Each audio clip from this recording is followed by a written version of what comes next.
This is Wade Spencer with Maxi Lift. Today we're going to talk about proper installation on buckets.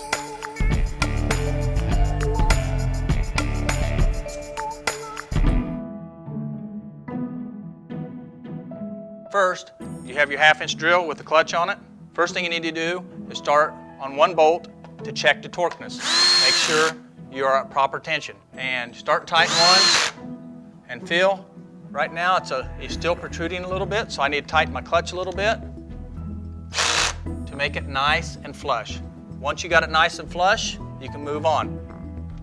And if your bolt is into your belt and not flush, you're too tight. You got humps between your bolts. This is the first thing that wears out. When this goes over your pulleys, you're going to start getting, the rubber will be wore off first, then it's going to wear through your plies, and this will be a failure to your bolt. You got to make sure your bolts are tightened correctly. When I tighten bucket bolts, I like to start from the left to the right. When you move to the next bucket, I like to start from the right to the left. I like to stagger. That'll keep any kind of bow out of your belt.